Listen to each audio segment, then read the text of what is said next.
How to build a tent. This show is not about tent building, but it's how to make you successful. My name is Matt Williams. Thank you for listening to the show. We are part of the Fight, Laugh, Feast network. For those of you who have one of these mugs, because you are a Fight, Laugh, Feast member, cheers. If you want to cheers along with us, go over to the Fight, Laugh, Feast network, fightlaughfeast.com. Put in HtBT in a memo field, and when you subscribe to any of the tiers that they have, you get this mug for free, and you get to join us as we discuss business, entrepreneurship, investing, and careers, and a bunch of other things that are going to help you be successful in life. Go over to fightlaughfeast.com, put in HtBT in the memo field, and you will get one of these mugs on top of a bunch of other great stuff. I just want to say that having kids is a blast. It's amazing. It's a blessing, just like the Bible says it is. But one of the things that is really great to have along with raising your kids is one of those apps that tells you when your kid is going through a developmental leap, they call it, where their brain starts learning and being able to comprehend new things. Like one of the leaps was having your child get to a point where they can understand that there's something that exists behind an object, even though you don't see it. And then that's where peekaboo becomes fun and exciting. It's just a really great supplemental thing to have along with raising your kids, because you start to understand more in a deeper way, in ways that our parents never got to, where your kids are, and can help teach them, raise them, and have wisdom and insight and knowledge going into a situation for whatever is happening. Like right now, my son's going through one. He's crying and getting frustrated, and we were just like at our wits' end, but it turns out he's in another leap right now, and that is one of the characteristics of this leap, where he's getting frustrated and trying new things and realizing all the different things he can't do and trying to do them. It's just a fantastic help for us. Anyways, I wanted to share that. There's a bunch of different apps that do it. I would just Google it and just enjoy the ability to see what's going on around the different age developments of your child. The other thing I wanted to talk about before we get into the title of the show, the title of the show is a little play on a Bible verse, but I want to talk about different ways to help you become a morning person, because it's important to not sleep in and to not oversleep, but to get the most out of your day. I want to talk about 7 different, they call them hacks. I love that word. I feel like they don't use that word anymore. Like that kind of got burned out, like different hacks to eating better, or hacks to cutting up watermelon. These are hacks to get up early in the morning.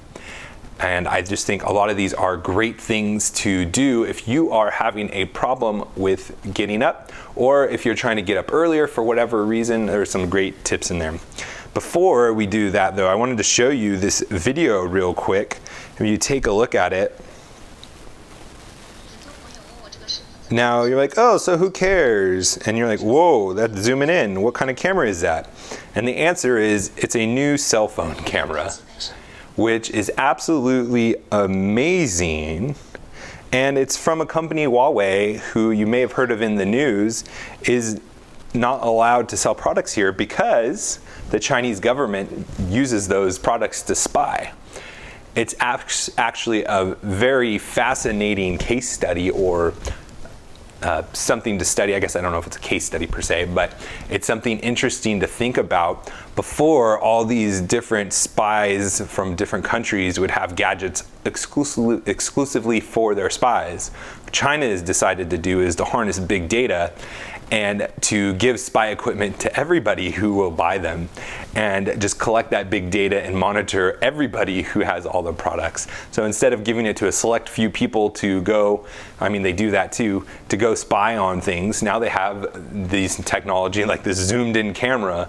That is absolutely incredible that it can do that. I just love technology, and even though it could be used for things like spying, but just imagine that's going to come out eventually for our products that we can buy in the United States, and it's just going to be absolutely amazing. Just like when you couple in 5G network coming out in the United States, these combinations of these kinds of technologies and the faster internet that we're going to have is just going to revolutionize different things. The typical tasks that we do throughout the day are just going to be incredibly different, and it's really exciting. I love it. I'm one of those people that look forward to it. I'm an early adopter, and that is why I love waking up in the morning. Now, moving right along to these 7 hacks. Well, the first one is something that is kind of strange. It's put your alarm in a different room, and I'll share the article and the link so you can read them yourselves. But this is their first hack, quote unquote, is to put your alarm in a different room. And I wanted to talk about that one because, one, that seems kind of silly to me. Like, what if you don't hear it? What if you're a hard sleeper? But 2, there is a great kind of problem to work through here, or case to examine, and that is simply this: is why is it that you are snoozing your alarm? Well, because it's so easy to hit, and it's just a great problem to solve. Okay, so how do you make it harder to snooze? Now, in this case, they're telling us to put the alarm in the other room, but that creates a whole another set of problems of what if you don't hear it? And what if your battery dies, or you forget to set your alarm and you just fall asleep? And there's 2 things that I want to hit here. Is one, it helps us by recognizing this process to think in a process term and to identify pain points.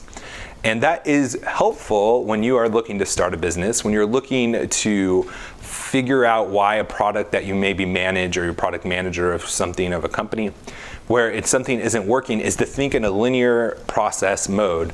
I'm going to set my alarm when I go to bed.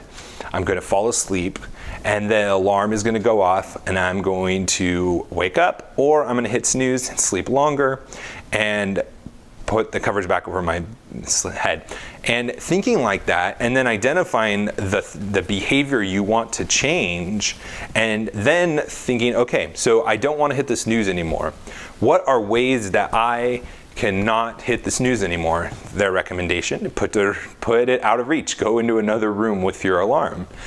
Now, other entrepreneurs, more creative, have built apps where it's not putting in another room, but you have to get up with your phone and have to do an activity or something to that effect. And that was somebody thinking through the process, identifying a problem people have in that process, and breaking it down into an element of, okay, what little thing needs to change for this process to be improved? And the process improvement is being able to wake up without hitting your snooze. Now, that's just an example, a one piece of our lives. But start thinking through that and all the different processes you do throughout the day. Cooking, going to the bathroom, brushing your teeth. And start thinking in those step-by-step process ways, and think through what is a pain point, what is something that you want to change in your behavior. And that can just be powerful for your own discipline, for your own way of training yourself to make changes and to break bad habits. It's thinking in a process set, and then finding ways to make it easier to break the habit or to change, and go from there. So even though I'm not a big fan of putting an alarm in a different room, for a bunch of reasons, that is a great point. And then the second point I want us to consider is the second and third effects of doing something. And this is something that liberals, and well, I shouldn't just say liberals, a lot of people, but specifically when you have a policy in government to change a behavior, you don't think of the secondary, third, and fourth effects of that change. In this case with the alarm, it's you may not hear it. But before, that wasn't a problem. When it was right next to you, you could hear it, you just snoozed.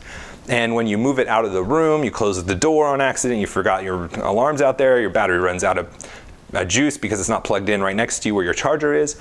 These are all second, third order effects that would not happen if you didn't make the change. And because you made the change, there's these new set of problems that you weren't aware of that you're going to encounter.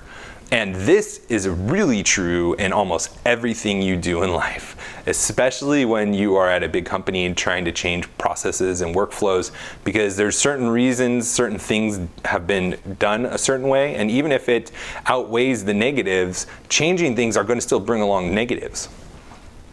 I mean, even if the positives of changing outweigh the negatives, it's still going to bring along changes, especially when you build processes on top of processes and you don't remember them or they weren't documented correctly. You can get in a lot of trouble and it can get in a mess in a hurry.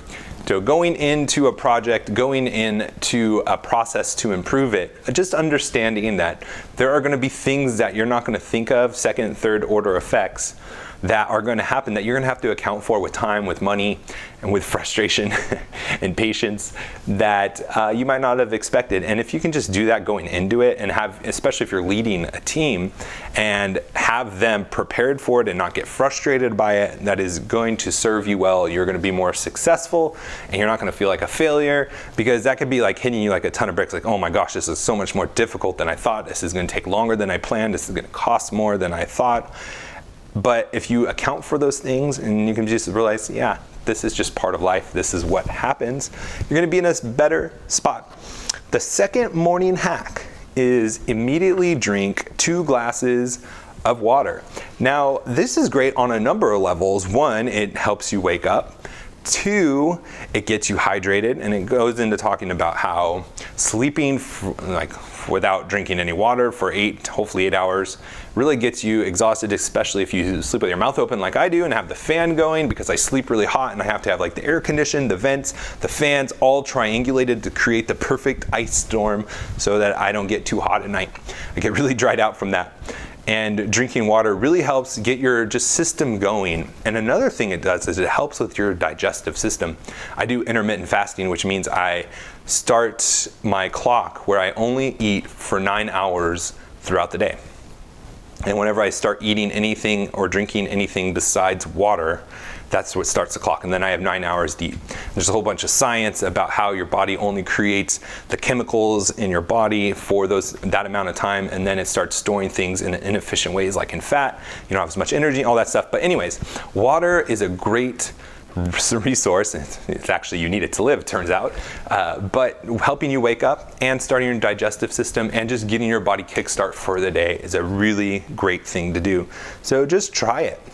And then the third is move your body. It says move with your body, but it's move your body.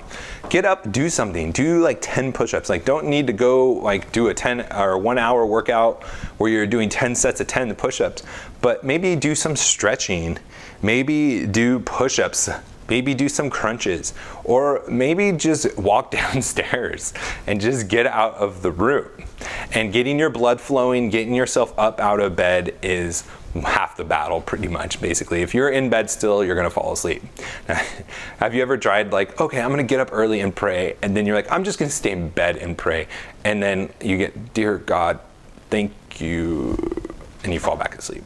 Because you're in bed, your body's not flowing, you're not drinking your water, you're not getting up, your blood's not circulating, and it's just a recipe to fall back to sleep. Hopefully you have an alarm set to wake you back up, or you're gonna be late for work. I have done that before when I was much younger. Now I get up really early, and I have no choice because my finances are on the line. I'm in Hawaii, so I have to get up super early for investing purposes. The next hack is do some deep inhales and slow exhales. Now I modified this one a little bit because I wasn't really sure what they meant by it, but I'm thinking it has something to do with these along this lines. And I know that this really does work, is when you take big deep breaths in and slowly let it out. You're letting oxygen go through your body, and it turns out oxygen is another one of those critical resources you need, just like water. And when your body gets that in the morning, your brain has oxygen, your muscles have oxygen, turns out you do better in life. I know, it's funny. It's a funny thing about how God made us, right? When we do better when we have the things we need to live. So try getting up out of bed, drinking some of that water, doing some stretches, doing some push-ups, breathing in, and you can start seeing doing all these things together is going to get you up for the day. And again, it's not like this whole 30-minute, 40-minute procedure or process that you're going to be doing every morning, but just getting up and doing those things, having your having your water ready for you when you get up from having it ready the night before, getting those stretches done. You can do it in a couple minutes, and just getting out of bed, getting in the rhythm to do those things is a great thing. And this is an interesting one. I have not been able to pull this one off. I look at my phone the moment I wake up. It's number 5, morning hack. Don't look at your smartphone for 20 minutes plus. Now, that sounds wonderful. That sounds almost idealistic and naive. I don't know about you, but that could be a great thing. Maybe you get an alarm clock that's not your cell phone. That could be also another really good one. Another one is to not be on your phone within an hour or so before you go to bed, and not have TV, and to leave your bedroom of not being a place for those technologies. Again, something I can't do. I'm not going to tell you to do it because I can't do it myself. I don't know if I'll ever be able to do it. Honestly, just being honest with you guys, I'm not going to be fake. I promise you that. I might say stupid things or do dumb things, but I'm not going to be fake about it, promise. And then number 6. Oh, speaking of fake, not that I am fake, but did I talk about why I'm wearing this shirt again? Because David said I look like Rick Warren. And when someone says you look like Rick Warren, you just double down and you do it. So that's why I'm wearing this shirt again today. Wink, wink, David. There you go, just for you. Number 6. Do something you enjoy in the morning so that you have something to look forward to. Now, you think about the opposite, and this totally makes sense when you were going into school back in the day and you had a test or you had a speech in front of the class and you hated talking in front of people. I love talking in front of people, so that wasn't a big deal for me. But you would just dread it, and you wanted to sleep in, and you just wanted to put it off as long as you could. Now imagine if you had something to look forward to in the morning, you would be jumping to get out of bed. I so happen to have that with my quiet time, reading, praying, and my investments. I love those things in the morning, and I do that before I start the bulk of my day. And it's something I love doing. I get up. I don't have a problem getting up for things that I enjoy. So try to get into something that you really enjoy. Maybe it's reading a book. Maybe it's doing something other than being on your phone in the first 20 minutes. I don't know what that would be. But just think through that and think of things you can look forward to in the morning. Now the last one, so common sense, but it's so hard to do and requires an immense amount of discipline. It's get a good night's sleep. And this is so important and something that should be top of mind for us. I have never gone to bed early and regretted it when I woke up the next morning. If I had a good night's sleep. If I had a terrible night's sleep for whatever reason, then it didn't matter. But for the most part, I have never gone to sleep early and regretted it. Because I feel refreshed, I get more done, I feel more accomplished, I think clearer. I have just a better day ahead of me. But why is it so hard for us to get to bed early? We put it off, we're on our phones, we're reading the news, we're watching TV, we're watching one more show on Netflix, and we're just putting off the sleep. And again, it's one of those things where we regret it in the morning if we're just up too late, and I'm thankful that we do it when we get to bed early. So think about that. And just think about how great you feel when you start to go to bed early, when you get that opportunity, and when you start to think about like spending some time just before you go to bed to wind down, quote unquote, and not going to bed and not trying to get some sleep. Just think about how much better you're going to feel in the morning instead of delaying and putting that off. Now that you have these 7 morning hacks. In the article it says 7 easy hacks. I don't think some of these are easy. I think some of them are really hard because for a lot of us it's fighting against our being. We're fighting against our tendencies as a human, our identity, our just how we are built. And I just will say this. There is so many times in life that we are called to deny ourselves, take up our cross, and not do what our bodies are telling us to do. And most of the time, we're better off for it. If that's exercise, if that's sleeping, if that's denying ourselves and our sinful nature, whatever it is, I have very rarely denied myself and regretted it. And I would just encourage you to do the same. If there is a tendency, a behavior, an action, a thought that you are doing in your life that needs to change, and you're just thinking, it's just the way I am, it's too hard to change, I've tried and I've failed before, take some time, pray about it, and make the moves you need to be successful. Deny yourself, discipline yourself, push ahead, be different than all the other people in this world who are going to be mediocre, and you will rise above to achieve things that those other people couldn't. Being successful is not easy. Being successful takes time, it takes work, and to think that it doesn't is deceiving yourself. The only way that you are going to be more successful than other people, not that that should be our goal, but to be more successful than other people, you're going to have to do things other people are not going to do. And one of those things is to deny yourself, to delay those instant gratification moments to get a better benefit in the future. It's not natural, it's difficult to do, but you will be more successful for it. Now take these steps, go out and be successful. We'll talk to you next time. God bless.